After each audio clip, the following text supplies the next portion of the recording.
Assalamualaikum warahmatullahi wabarakatuh. Perkenalkan, nama saya Umul Hatimah, mahasiswa IAIN Sultan Amai Gorontalo, jurusan Pendidikan Islam Anak Usia Dini, Fakultas Ilmu Tarbiyah dan Keguruan. Di video kali ini saya akan mempresentasikan hasil resensi saya, yaitu novel yang berjudul Berkisar Merah, penulisnya Ahmad Tohari. Novel ini terdiri atas 360 halaman, cetakan ketiga, April 2016. Novel ini menceritakan tentang sepasang suami istri yang bernama Darsa dan Lasti. Mereka berdua tinggal di sebuah desa yang bernama Desa Karangsoga, di mana masyarakat Karangsoga ini mayoritas pekerja petani pohon kelapa. Pada suatu hari, Lasti sangat cemas karena menunggu Darsa yang tak pulang-pulang. Setelah menunggu beberapa jam, akhirnya Darsa pulang, akan tetapi Darsa pulang dalam keadaan tidak sadarkan diri. Kemudian Lasti bertanya kepada temannya, ada apa yang sebenarnya terjadi? Ternyata Darsa ini pingsan saat memanjat pohon kelapa. Kemudian langsung Lasti membawa ke puskesmas terdekat.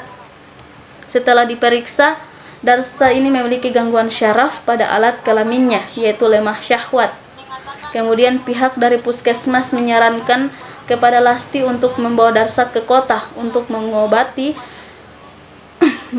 Darsa. Karena Lasti tidak mempunyai uang yang cukup untuk membawanya ke kota, akhirnya Lasti pun membawa Darsa ke seorang dukun yang bernama Bunek. Setelah beberapa bulan dirawat dan diperhatikan oleh Bunek, Darsa pun akhirnya sembuh. Setelah Darsa sembuh, Bunek mengajukan sebuah permintaan, yang mana permintaan tersebut berisi tentang Darsa harus berhubungan badan dengan anak Bunek yang bernama Syifa.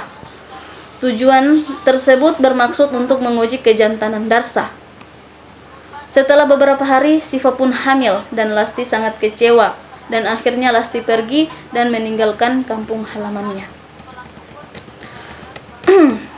Kelebihan dari novel ini, buku ini diawali dengan segala detail suasana di desa Karangsoga ketika hujan sedang turun.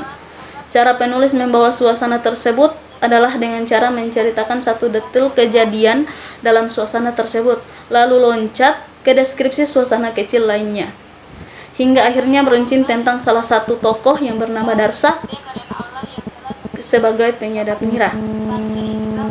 Kejelian Ahmad Tohari dalam menggambarkan suasana desa Karangsoga begitu terlihat selama cerita berlangsung, mengalir dengan deskripsi dan narasi yang begitu detail namun sederhana. Dari segi penokohan, penulis cukup mampu menyajikan karakter yang kuat, meski digambarkan seperti Lasti yang begitu polos dan kanjat, yang sepertinya pasrah terhadap apa yang diterimanya. Menurut saya, hal tersebut adalah cara penulis bagaimana menguatkan karakter-karakter yang dibuatnya, apalagi keberadaan Eyang Mus, yang menurut saya beliau adalah karakter yang memiliki jiwa tersendiri yang sengaja dimunculkan penulis dalam buku ini. Banyak nilai tambah yang terkandung dalam buku ini, nasihat-nasihat Jawa, tembang-tembang Jawa buatan Eyang Mus, quote yang menggunakan bahasa Jawa lalu diartikan ke bahasa Indonesia, kritikan kepada mahasiswa, pandangan penulis terhadap kejadian yang terjadi di permukaan masyarakat yang diolah dalam bentuk percakapan atau narasi dan sebagainya. Kekurangan yang terdapat di novel ini, buku ini tak sebegitu terperinci seperti mendeskripsikan desa Karangsoga.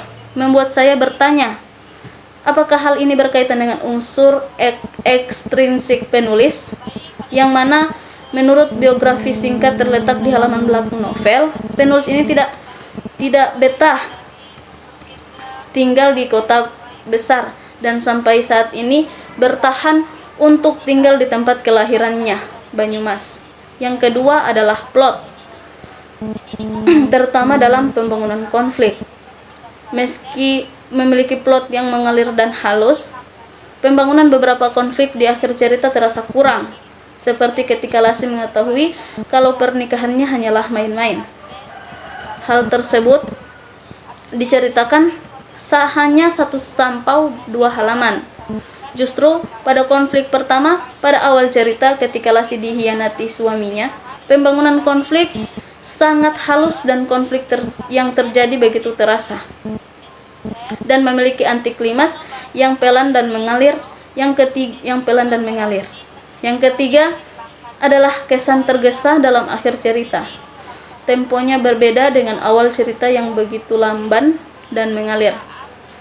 Konflik terakhir yang dibangun hanya dibawakan sebanyak 3 sampai 4 halaman. Kemudian diselesaikan dengan menggunakan 11 sampai 15 halaman. Kesimpulannya, keringanan bahasa dalam nilai-nilai yang terkandung di dalamnya membuat nilai lebih yang dapat menutupi kekurangan-kekurangan yang ada.